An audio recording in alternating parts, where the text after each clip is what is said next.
르우벤 그리고 갓 그리고 므낫세의 반 지파들은요, 여호수아가 이제 하는 율법적인 당부, 하나님의 말씀을 기억하여 잘 지키라라고 하는 그 당부를 들은 후에 이제 흥분된 마음으로 전리품을 가지고 그리고 그 전리품을 가족들과 나누기 위한 그런 아주 즐거운 마음으로 이동을 했을 것입니다.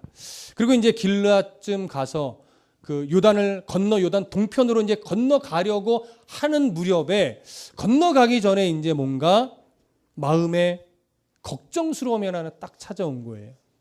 그래서 그 걱정스러움이 뭐냐면 우리는 이제 함께 싸웠고 함께 한 세월이 있기 때문에 요단 서편에 그러니까 9지파 반이 되는 거죠.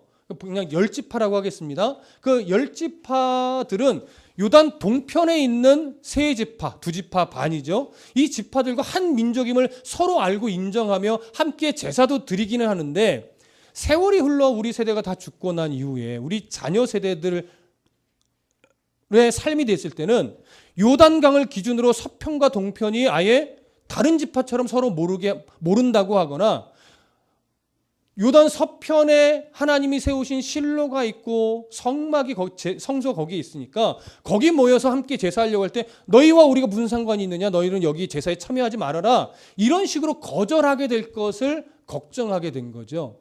그래서 그들이 고민하다가 만들게 된 것이 뭐냐면 너희와 우리가 한 민족이고 함께 제사하는 동일한 백성이다라고 하는 것을 증거로 삼기 위해서 큰 제단을 하나 만든 겁니다. 근데 그 제단을 요단 서편의 민족들이 바라보고서 큰 오해를 하게 되면서 어떤 전쟁이 일어날 위기에 놓인 거죠. 오늘 그 내용을 본문이 담고 있습니다.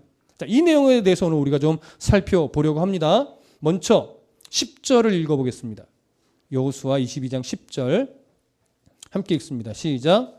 르벤 자손과 므낫세 반지파가 가나안 땅 요단 언덕가에 이르자 거기서 요단가에 제단을 쌓았는데 보기에 큰 제단이었더라. 자, 요단강을 건너기에 코앞이에요. 곧 건너가면 돼요. 근데 거기서 이제 이런 걱정에 사로잡혀서 우리가 그러면 큰 제단을 만들어 어떤 증거의 단으로 삼자, 이렇게 그들 안에 이제 얘기가 된 거죠. 보통 구약 시대에 단을 쌓을 때는요, 크게 두 가지의 의미가 있습니다. 하나는 하나님 앞에 번제를 위해서, 그리고 제사를 위해서, 아니면 다른 신에게, 어떤 신이든 신이라고 여겨지는 것들에게 제사를 드리기 위한 이유로 단을 하나 쌓습니다.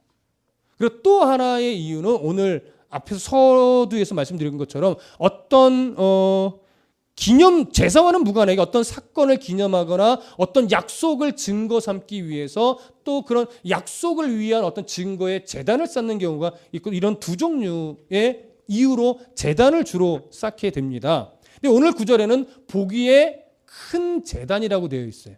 이 보기에 큰 제단이라는 히브리적 단어가 가지고 있는 초점은, 강조점이 어디에 있는 거냐면 번제나 제사를 드리는 것에 좀 목적이 있는 것이 아니라 그 크기가 크다라고 하는 쪽에 사실은 좀 강조점을 두고 있는 표현이에요.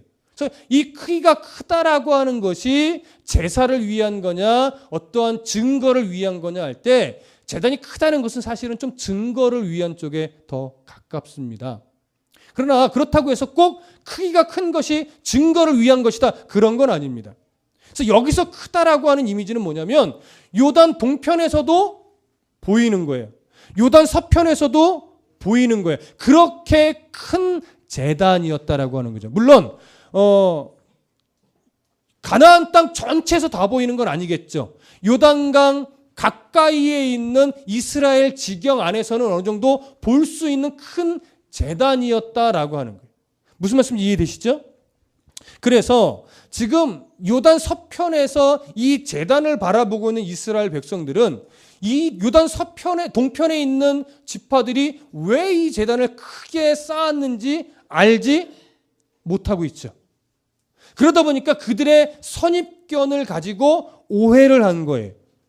그 오해의 내용으로 인해서 어떤 일이 벌어지느냐? 11절, 12절 함께 읽어보겠습니다. 11절, 12절 시작. 이스라엘 자손이 들은즉 이르기를 르벤 자손과 갓 자손과 므낫세 반 지파가 가나안 땅의 맨 앞쪽 요단 언덕과 이스라엘 자손에게 속한 쪽에 제단을 쌓았다 하는지라. 이스라엘 자손이 이를 듣자 곧 이스라엘 자손의 온 회중이 실로에 모여서 그들과 싸우러 가려고 함이라. 이건 뭐예요? 지금 군사를 대동하고 막 가려고 막 움직이고 싶어 하는 거예요. 야, 빨리 가서 안 되겠다. 그들 처리하자. 그들과 지금 가만 놔둬서는 안 된다. 이런 굉장히 분노하는 음성들이 막 일어나고 있다라고 하는 거죠. 왜 이 요단 서쪽의 이스라엘 사람들이 이렇게 분노하면서 막 싸우러 가려고 해요? 그 이유는 우리 신명기에서 좀 찾아보겠습니다. 신명기 12장. 신명기 12장.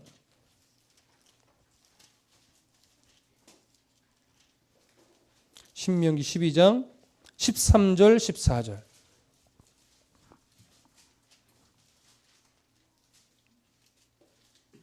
신명기 12장 13절과 14절. 자, 함께 읽어보겠습니다. 시작. 너는 가서 네게 보이는 아무 곳에서나 번제를 드리지 말고 오직 너희의 한 지파 중에 여호와께서 택하실 그곳에서 번제를 드리고 또 내가 내게 명령하는 모든 것을 거기서 행할지니라. 자, 이때는 하나님께서 어떤 이스라엘 백성이라고 하는 일체감과 정체성을 위해서 함부로 아무 데서나 자기 마음대로 제단을 쌓고 거기서 마구잡이로 제사를 드리지 못하게 했습니다. 물론 그 이유는 함부로 또 우상에게 제사를 쌓지 못하게 하고자 하는 의도도 있었겠지요. 물론 신약 시대로 넘어오면서 이제 예수님께서는 아무 데서나 예수 그리스도를 중심으로 예배도 상관없다. 이곳에서도 저곳에서도 말고 그런 어떤 본질을 더 강조하셨지만 지금 구약 시대 이때에는 너무나 우상들이 곳곳에 만연했기 때문에 이스라엘이라고 하나님의 백성이라고 하는 일체감과 정체성을 위해서 아무데나 함부로 제단을 쌓지 못하게 했었을 때입니다. 그렇기 때문에 정해지지 않은, 약속되지 않은 곳에 제단을 함부로 쌓았다가는 그것을 무엇으로 여기겠다는 거예요? 우상을 숭배하려고 하는 제단으로 여기겠다. 이런 의미가 되는 거죠. 그러니까 지금 요단 서편의 사람들이 그 큰 제단을 보고 무엇이라고 생각했던 거예요? 저들이 7년 동안 함께 잘 싸우더니 이제 요단 동편으로 가려고 하니까 이제 하나님을 버리고 우상을 섬기려고 하는구나. 이러한 어떤 분노가 생긴 거예요. 그래서 그들이 싸우러 가려고 하다가 그 마음을 한풀 꺾고 대표단을 보내기로 한 겁니다. 그래서 제사장과 각 지파의 대표 한 명씩을 먼저 보내서 이 상황이 무슨 상황인지를 좀 알아보게 했던 것이죠. 16절 함께 보겠습니다. 오늘 본문으로 돌아오셔서 16절 여호수아 22장 16절 함께 읽습니다. 시작.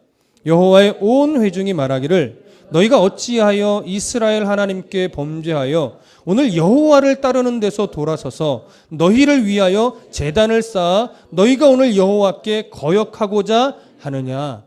하나님을 위하여 약속된 제단에서 제사를 드려야 하는데 너희 자신들을 위하여 이기적으로 아무데나 제단을 쌓고 함부로 제사하려고 하느냐. 여기에는 물론 우상을 위한 제단이 아니냐. 이런 식의 의미도 담겨 있는 거죠. 그런데 이 제단을 하나님을 거역하는 행위로 이야기를 하면서 어떤 사건과 동일시하냐면 이전에 부월에서 있었던 사건과 지금 연결을 하는 겁니다. 다음 절 한번 볼까요? 22장 17절. 22장 17절 함께 읽겠습니다. 시작. 부월의 죄악으로 말미암아 여호와의 회중에 재앙이 내렸으나 오늘까지 우리가 그 죄에서 정결함을 받지 못하였거늘 그 죄악이 우리에게 부족하여서. 자, 여기 말하는 부월의 죄악 어디에 나오는 내용입니까? 민수기 25장에 나오는 이야기입니다. 민수기 25장에 어떤 사건이죠? 발람의 꾀에 이스라엘 백성이 빠집니다. 그래서 모압의 여인들과 음행을 저지르죠. 근데 모압의 여인들과 음행을 저지르는 것뿐만이 아니라 그들이 섬기는 바알 숭배의 제단에 함께 가서 우상을 섬기는 자리까지 갔던 거예요. 그래서 그 자리에서 몇 명이 죽어요? 하나님의 진노하심으로 2만 4천 명 정도가 그 자리에서 죽게 됩니다. 이것이 바로 하나님의 진노가 그 사건, 우상을 섬김으로, 우상의 꾀에 빠짐으로 이스라엘 백성들 중에 2만 4천 명이나 죽어져 나갔는데 이런 하나님의 진노를 너희가 모르느냐? 지금 이 얘기를 하는 거예요. 그래서 다시 오늘 본문으로 오시면 19절 하반절에 이런 말씀이 있어요. 오직 우리 하나님 여호와의 제단 외에 다른 제단을 쌓음으로 여호와를 거역하지 말며 우리에게도 거역하지 말라. 이 말을 했죠. 근데 그 앞에 18절을 보면 그 제단을 쌓으면서 여호와를 거역하지 말라고 한 이유가 뭐냐면 오늘 너희가 돌이켜 여호와를 따르지 아니하려고 하느냐? 너희가 오늘 여호와를 배역하면 내일은 그가 하나님이죠. 하나님이 이스라엘 온 회중에게 뭐 하시리라? 진노하시리라. 그 2만 4천 명이 부활의 사건 때 죽어나간 것을 이때 기억하는 거예요. 그래서 너희들만 범죄하는 것으로 끝나지 않는다. 너희들의 범죄는 하나님이 이스라엘 전체의 범죄로 보고 하나님이 또 그때처럼 우리 전체에게 어떠한 진노를 내리실지 알 수 없다. 그러니 빨리 그 배역하면서 뭐하라? 돌아서라. 그 요구를 하고 있는 거예요. 자, 그러면서 아주 중요한 얘기를 하나 하는데 아간의 이야기를 하나 합니다. 20절 볼까요? 20절 함께 읽습니다. 시작. 세라의 아들 아간이 온전히 바친 물건에 대하여 범죄하였으므로 이스라엘 온 회중에 진노가 임하지 아니하였느냐? 그의 죄악으로 말미암아 멸망한 자가 그 한 사람만이 아니었었느니라 하니라. 자, 이 사건은 바로 7년 전쯤 있었던 아간의 사건이죠. 아간의 사건은 어떤 사건과 연결이 되는 겁니까? 여리고성 사건과 아이성 사건으로 연결이 되는 겁니다. 여리고성은 기본적으로 하나님 앞에 무엇으로 바쳐진 성이에요? 기억나세요? 헤렘으로 바쳐진 성입니다. 헤렘으로 바쳐진 성이라고 하는 것은 사람이 그 어느 것 하나도 전리품이랍시고 취하면 안 되는 거예요. 온전히 다 하나님께 바쳐져야 되는데 생명이 있는 것은 죽이고 불에 타는 것은 다 태우고 생명도 없고 불에 타지도 않은 금은 보석 같은 것들은 다 어디에? 여호와의 곳간에 드려져서 하나님께만 바쳐져야 하는 것이었습니다. 근데 여리고성 싸움이 하나님의 은혜로 완전히 정복이 되고 성이 무너지고 다 불태우고 죽일 사람은 죽였는데 그 중에 아간이 일부를 몰래 훔쳐서 자기 장막에 감추었죠. 이 사건으로 말미암아 두 번째 여리고성보다도 규모가 작은 아이성 전투에서는 어떻게 됐어요? 완전히 패배했어요. 3천 명만 보내면 승리할 수 있습니다. 너무나 쉽게 생각했는데 막상 싸우니까 진짜 규모는 얼마 안 되는데 어이없이 패하고 만 거예요. 하나님 그 이유를 뭐라고 가르쳤습니까? 바로 너희 중에 하나님의 헤렘으로 드려진 하나님의 것을 숨긴 자가 있다. 그렇게 해서 제비뽑기로 하나 둘씩 범인을 찾아가는데 자기의 이름이 지목될 때까지 아간은 어떻게 했어요? 끝내 하나님 앞에 자복하고 나오지 않았습니다. 그래서 끝내 하나님의 진노를 받아 죽게 되었던 사건이죠. 자, 이 사건을 이야기하고 있는 이유가 뭐예요? 너희들의 잘못을 숨기지 말고 빨리 하나님 앞에 내어놓으라 이런 거죠. 내어놓으라. 너희들이 내어놓지 않고 솔직하게 고백하고 회개하고 돌아서지 않으면 아까 말씀드렸던 대로 그 진노가 온 회중 가운데 하나님이 내리실 수도 있다. 지금 그 진노함을 이야기하는 겁니다. 그러면서 또 하나 아주 중요한 이야기가 하나 있어요. 19절 다시 한번 보세요. 19절. 반절까지만 읽을게요. 시작. 그런데 너희의 소유지가 만일 깨끗하지 아니하거든 여호와의 성막이 있는 여호와의 소유지로 건너와 우리 중에서 소유지를 나누어 가질 것이니라. 자, 저를 보세요. 이 말의 의미를 아시겠어요? 너희들이 만약 지금 요단강을 건너가기 전에 여기다 제단을 쌓은 이유가 그쪽이 너무 죄악이 많고 그쪽에서 하나님께 제사를 드리는 것이 마음에 꺼림직해가지고 요단 서편 하나님의 약속의 땅인 이 곳 경계 안에다가 제단을 쌓은 것이라면 굳이 그러지 말고 요단 동편에 서 있는 모든 사람들과 함께 다시 요단 서쪽으로 건너와라. 이미 땅 분배가 끝났으나 너희들에게 다시 하나님의 약속하심을 따라 땅을 나누어 주겠다. 사실은 굉장히 멋진 요구예요. 저는 개인적으로 참 아쉬움이 남는 게 뭐냐면 이때 그렇죠. 그래도 약속의 땅 안에 머물러야죠 하고 순종하고 건너왔다면 얼마나 좋았을까. 이런 생각을 하게 돼요. 왜냐면요, 이들은 본래 약속의 땅 안에 있는 이스라엘 백성들과의 관계 안에서 후손들이 잊혀질까 봐, 아예 다른 민족이 될까 봐 걱정했잖아요. 그래서 증거의 제단을 쌓는데 역사적으로 조금 세대가 거슬러 올라가면서 실제로 요단 동편에 있던 두 지파와 반 지파는요, 그 정체성을 어느 순간부터인가 다 잃어버렸어요. 유명무실해졌어요. 그게 요단 서편의 민족들이 거절해서가 아니에요. 스스로가 요단 동편의 모든 우상들과 함께 뒤섞이고 혼합적으로 바뀌어서 이게 이방 사람인지 이스라엘 사람인지 모를 정도로 정체성을 잃어버리고 아예 민족이 사라져가는 것처럼 그렇게 되어버렸습니다. 우리는 그 사실을 보면서 이때 차라리 이 권면을 따라서 다시 서편으로 돌아왔다면 얼마나 좋았을까, 이런 생각을 좀 해보게 되었었습니다. 어찌됐든 오늘 본문으로 조금 더 이어가 보겠습니다. 21절과 22절 함께 봅니다. 21절, 22절 시작. 르우벤 자손과 갓 자손과 므낫세 반 지파가 이스라엘 천천의 수령들에게 대답하여 이르되 전능하신 자 하나님 여호와, 전능하신 자 하나님 여호와께서 아시나니 이스라엘도 장차 알리라. 이 일이 만일 여호와를 거역함이거나 범죄함이거든 주께서 오늘 우리를 구원하지 마시옵소서.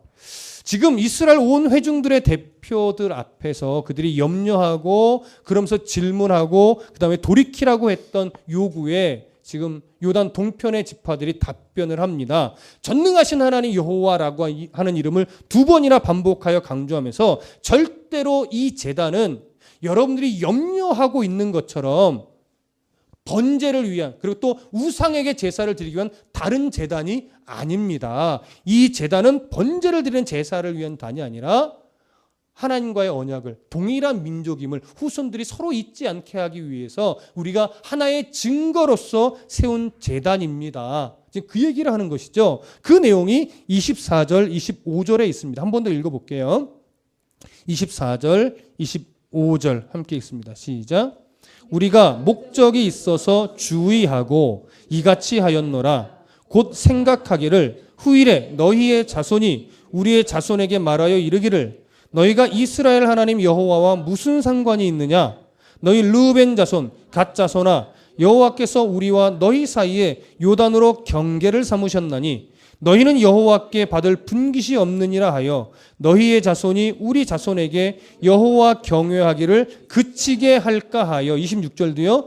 우리가 말하기를 우리가 이제 한 제단 쌓기를 준비하자 하였노니 이는 번제를 위함도 아니요 다른 제사를 위함도 아니라. 바로 이런 이유로 지금 요단 동편의 두 지파와 반 지파는 큰 제단을 쌓았던 것입니다. 이렇게 기념 제단을 쌓은 의미가 바로 이것인데, 사실 이런 염려는요, 이 요단 동편의 두 지파와 반 지파가 자기의 욕심으로 땅에 사로잡혀서 우리 건너가지 않겠습니다라고 말하지만 않았다면, 그냥 하나님이 본래 지시했던 대로 함께 요단 서편으로 건너가서 거기서 함께 싸우고 하나님이 제비 뽑아 주기로 약속한 그 땅을 순리대로 받았다면 굳이 하지 않을 그런 고민이었어요. 근데 지금 이들은 염려하고 있어요. 분명히 그들은 눈에 보이는 아주 풍요로운 땅을 욕심으로 받아냈어요. 그리고 그 땅에 살면서 분명히 풍요로워질 거예요. 근데 아무리 풍요로워지더라도 뭐가 남아요? 걱정이 남아요. 왜 그렇습니까? 하나님의 순리를 따르지 않으면요, 아무리 많이 가져도 그 마음 안에 근심과 걱정과 염려에 올무 잡히게 되어 있습니다. 근데 하나님이 주시는 순리를 따라 살아가다 보면요, 비록 많이 갖지는 못할 수도 있으나 거기에 세상이 갖고 있는 그런 염려와 근심에 매이지는 않게 됩니다. 그래서 신앙은 항상 무엇을 따르고자 하는 싸움이냐면 하나님의 순리를 따라 살아가는 싸움이 바로 신앙이에요. 근데 우리 안에 있는 죄성은 하나님의 순리를 따르려고 하다 보면 뭐가 생겨요? 걱정이 생겨요. 왜요? 이렇게 살아서 정말 잘 살 수 있을까? 이렇게 가면 정말 내가 배고프지 않게 살 수 있을까? 이렇게 아이들을 가르치면 이 아이들이 세상에서 좀 제대로 살 수나 있을까? 이런 염려에 또 잡히게 돼요. 그러나 오늘 성경이 증언하고 있는 것은 뭐냐면 하나님의 순리를 따르는 사람들은 오히려 더 넉넉하다는 거예요. 건너와라. 땅을 나누어 줄게. 무슨 말인지 아시겠습니까? 실제로 어느 땅이 더 눈에 보기에 풍요로우냐? 요단 서편이 아니에요. 요단 동편이에요. 요단강을 기준으로 서편과 동편이 어떤 큰 차이가 있냐면요. 요단강을 기준으로 서편 쪽에 이렇게 언덕이 많이 지어 있어요. 그러면 지중해에서 바람이 불어요. 근데 그 바람이 이 서편 땅을 많이 사막화해요. 그런데 동편은 그 바람이 막아줌으로 말미암아 굉장히 그 요단강의 물줄기와 또 지중해에서 불어오는 거센 바람을 막음으로 말미암아 굉장히 풍요로워져요. 그래서 푸르러지죠. 그러니까 실제로 요단 동편 쪽이 더 푸르른 땅이에요. 서편보다는. 그러니까 넉넉함으로 따지면 요단 동편이 더 넉넉하지만 요단 서편의 사람들은 건너와서 그냥 우리와 함께 하자. 하나님의 순리를 따라 하나님이 허락하신 것으로 먹고 살며 함께 그렇게 가자. 이 얘기를 하는 거죠. 그게 더 성경적입니다. 우리의 싸움 바로 그걸 하는 거예요. 많이 가지려는 싸움이 아니라 하나님이 주신 것을 취하고자 하는 싸움. 근데 지금 요단 동편의 사람들은 그 문제에 있어서 실패하고 있는 것이죠. 자, 30절부터 34절을 보면 이러한 요단 동편 사람들의 이야기를 듣고 비느하스와 열지파의 대표들은 오해는 풀었습니다. 그리고 기뻐했습니다. 아, 이들의 중심이 그래도 하나님을 향한 한 민족의 정체성을 잃어버리지 않게 하기 위함이었구나. 그래서 기뻐하고 함께 찬송했어요. 그러나 안타까운 것은 좀 전에 얘기했지만 요단 동편의 사람들이 요단 서편에다가 제단을 쌓고 우리가 한 민족임을 잃어버리지 않으려고 한 그 이면에는요. 바로 이게 있어요. 잘 생각해 보세요. 하나님의 순리를 따르지 않고 자기 눈에 좋아 보이는 땅을 선택했어요. 그렇죠?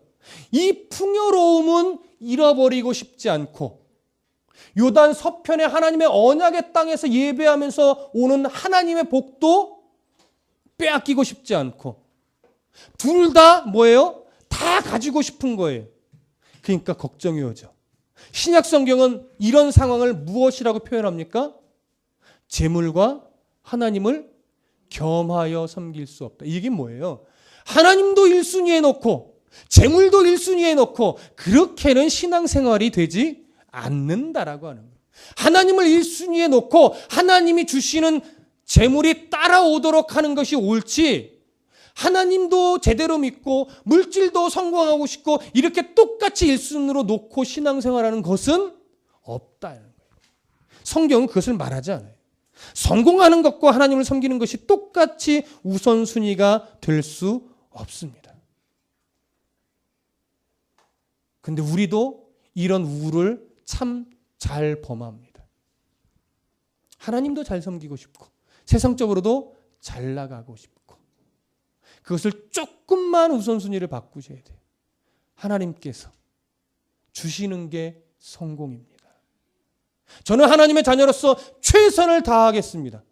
그 다음 주시는 것은 하나님의 몫이라는 사실을 우리는 인정할 줄 알아야 합니다. 근데 그렇지 않죠. 하나님도 믿는데 세상에서 성공하기 위해 수단과 방법을 가리지 않는 성도가 되어서는 안 됩니다. 하나님을 섬긴다면 수단과 방법을 가려가며 성공하려고 하는 자가 되어야 해요. 성도는 수단과 방법이 가려야 돼요. 근데 이상하게 예수를 믿고 세상에서는 수단과 방법을 가리지 않는다면 그렇게 해서 성공했다면 하나님의 은혜로 성공했단 말 하시면 안 됩니다. 왜요? 하나님의 가치가 아니기 때문에. 하나님은 좀 손해보더라도 좀 이익이 많이 남지 않더라도 끊임없이 성경에서 요구하는 것은 뭐냐면 하나님이 싫어하는 것은 선택하지 말아야 해요. 하나님의 땅 안에서 하나님이 주신 것으로 먹으라는 거죠. 그게 하나님의 가치예요. 수단과 방법을 가려야 합니다. 내가 좋은 것을 선택하는 것이 아니라 하나님이 좋은 것을 선택할 수 있는 용기가 필요합니다. 그게 요단 서편에 거하며 거기서 하나님의 통치와 다른 것을 거절하며 하나님의 통치에 순종하며 살아가는 백성들에게 요구된 하나님의 말씀인 겁니다. 오늘 우리에게도 동일한 말씀을 주십니다. 여러분, 어떤 우선순위를 놓고 치열하게 살아가고 계십니까? 여러분들이 그렇게 못 살아가고 있다, 그것을 말씀드리는 건 아닙니다. 누구나 다 이 요구에 성공적으로 살아내는 자는 많지 않습니다. 많이들 실패합니다. 중요한 건 내가 실패했을 때 이게 하나님이 원하는 성공이 아니었구나, 이걸 알아야 됩니다. 그리고 여러분, 하나님이 원하시지 않는 방법으로 성공했을 때 그때 그것을 하나님의 은혜요라고 포장해서는 안 됩니다. 우리에게 필요한 게 바로 그 분별력이에요. 이게 정말 하나님, 내 열심을 받으신 그 하나님이 주신 것인가? 아니면 하나님을 믿는다 하면서도 내 방법, 내 생각, 내 욕심으로 얻어낸 성공인가? 이 분별력을 치열하게 가지시려고 애쓰셔야 돼요. 그 다음에 하나님이 주신 것 안에서 정말 깊은 감사로 제단을 쌓아 나아간다면 하나님 우리에게 그 신앙을 참으로 복된 신앙이라고 인정해 주시고 그 제사를 정말로 하나님이 흠향해 주실 겁니다. 우리의 삶이 그렇게 하나님께 드려지는 삶이 되시기를 간절히 축복합니다. 기도하겠습니다.